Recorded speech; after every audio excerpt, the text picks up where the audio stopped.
বাংলাদেশকে ইন্ডিয়া বছরের পর বছর ডেকেডের পর ডেকেড কিন্তু বুলি করে আসছে, আর এই বুলিটাকে পুরোপুরি বাংলাদেশের সাইড থেকে জামাই আদর দিয়ে আমাদের স্বৈর শাসকরা 15 বছর ধরে প্রচন্ড পরিমাণে আদর করে রাখছে। আর এরপরও যে আমরা এত হেট্রেট করতেছি, এত কিছু দেখাচ্ছি, এত কথা বলতেছি যে ইন্ডিয়ার এগেইনস্টে অ্যাকশন নেওয়া উচিত, কথা বলা উচিত, তার আগে একটা সত্যি কথা আমি জানাই দিতে চাই আমার বাঙালি ভাই বোনদের কাছে। সেটা হচ্ছে, আপনি বাংলাদেশের কথা বলছেন, Bangladesh is half India at this point. এর থেকেও বেশি হইতে পারে। যে কোনো শপিং মলে যান, দোকানে যান, যে কোনো শেলফ দেখেন, যে কোনো প্রোডাক্ট দেখেন, যে কোনো বিজনেস দেখেন, সবকিছু হচ্ছে ইন্ডিয়ান ইম্পোর্ট করা। আপনি যে কোনো ফ্যাক্টরিতে দেখেন, বাংলাদেশে ইন্ডিয়ান অপারেটেড ফ্যাক্টরি দিয়ে ভরা। ইন্ডিয়ান মানুষ বাংলাদেশে এসে শুধু চাকরি করতেছে না, 3 বছর 4 বছর 5 বছর ধরে ওয়ার্ক পারমিট শেষ হয় না, বছর পর বছর তারা চাকরি করে বাংলাদেশ থেকে স্যালারি নিয়ে যাচ্ছে। এন্ড সেই স্যালারিটা আমরা যে রেমিটেন্স পাই, তার একটা বিশাল অঙ্কের রেমিটেন্স, ওদের স্যালারিটা ক্যাশ টাকায় করে ওরা বের করে নিয়ে যাচ্ছে। আমাদের রেমিটেন্স, বাই দ্য ওয়ে, আমাদের রেমিটেন্স যেটা বাংলাদেশে থাকার কথা। এরপর আসতেছি বাংলাদেশের সকল বিজনেসকে বাদ দিয়ে শুধুমাত্র ইন্ডিয়ান প্রোডাক্ট, আমাদের ইম্পোর্টের টাকা পুরোটা ইন্ডিয়াতে চলে যাওয়া। বাংলাদেশি বিজনেসগুলো তো বাংলাদেশের টাকা বাংলাদেশে থাকেই না। এরপর আসতেছি টিভিতে, যেই টিভি, যেই গদি মিডিয়া বাংলাদেশকে ইভেন কয়েকদিন আগেও লিটারালি বুলি করে, আমাদেরকে টিটকারি মেরে, আমাদের নামে মিথ্যা অপপ্রচার চালায়, কমফোর্টেবলি টিভিতে তারা অ্যাড চালাইছে, সেই টিভি চ্যানেলগুলো এখনো আমরা আরামসে চালাচ্ছি বাংলাদেশের মধ্যে। আমাদের কি ন্যূনতম লজ্জাবোধ নাই? প্রত্যেকটা টিভির, প্রত্যেকটা মিডিয়াতে, প্রত্যেকটা প্রেসের মধ্যে ইন্ডিয়ান অ্যাড এখনো চলতেছে without any additional tax, additional খরচ, no, just comfort, just luxury দিয়ে দিচ্ছি তাদেরকে আমরা।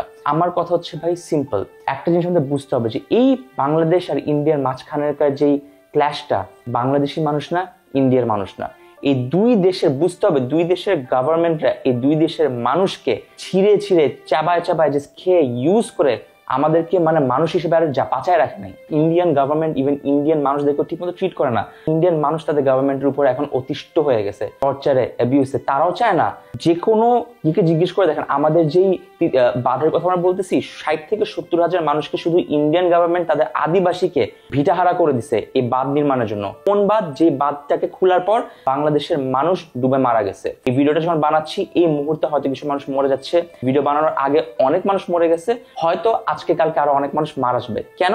ইন্ডিয়ান বাঁধটা জেনে শুনে ইন্ডিয়ানসরা ওই বাঁধটা খুলে দিছে without a warning, without a notification. না আমরা ইভ্যাকুয়েট করতে পারছি, না আমরা রেস্কিউ করতে পারছি, না আমরা প্রিপেয়ার করতে পারছি, আমরা কিচ্ছু জানতাম না। Are you telling me that ইন্ডিয়ানরা তাদের নিজস্ব বাঁচানোর জন্য আমাদের বাঁধ খুলে দিচ্ছেন, তারা আমাদেরকে জানাইতে পারেনি? 48 বছর সময় পর হঠাৎ করে একদিন বাঁধ খুলে দিচ্ছে।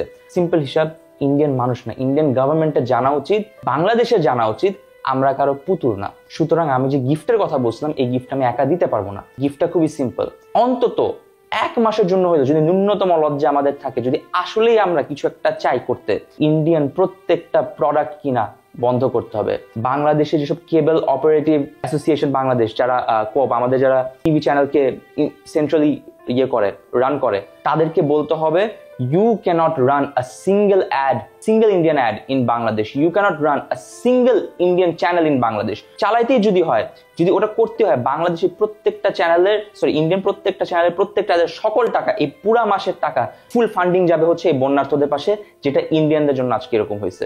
প্রত্যেকটা ইন্ডিয়ান প্রোডাক্ট, প্রত্যেকটা ইন্ডিয়ান প্রেস মিডিয়া, প্রত্যেকটা ইন্ডিয়ান ম্যানুফ্যাকচার থেকে শুরু করে, ইম্পোর্ট থেকে শুরু করে, দোকান থেকে শুরু করে, শেলফের ফ্রন্ট পেজ থেকে শুরু করে, প্রত্যেকটা ইন্ডিয়ান ব্যানার আমাদেরকে 1 মাসের জন্য হলো একটানা বন্ধ রেখে বুঝাইতে হবে আমরা কারো পুতুল না, আমরা কারো বুলি হচ্ছি না, আমরা নিজের পায়ে দাঁড়াবো। That's number 1।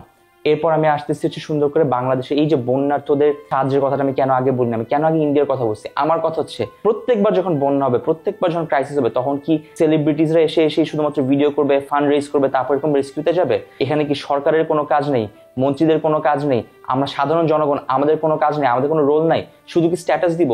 শুধু সরকার না, শুধু আমাদের অর্ডিনারি মানুষ না, সিটিজেন্স না, আর্টিস্ট না, সেলিব্রিটি না, ইনফ্লুয়েন্সার না, ক্রিয়েটর না, প্রত্যেকটা সিঙ্গেল মানুষ ইন্ডিয়াকে আমরা গিফট দিব, 1 মাসের গিফট। কোনো প্রোডাক্ট বয়কট কিচ্ছু বুঝি না। একটা মাস টিভি চ্যানেল থেকে শুরু করে, প্রোডাক্টস থেকে শুরু করে, বিজনেসেস থেকে শুরু করে ইন্ডিয়াকে ভুলে যেতে হবে। Let them know that we are not their puppets. Thank you.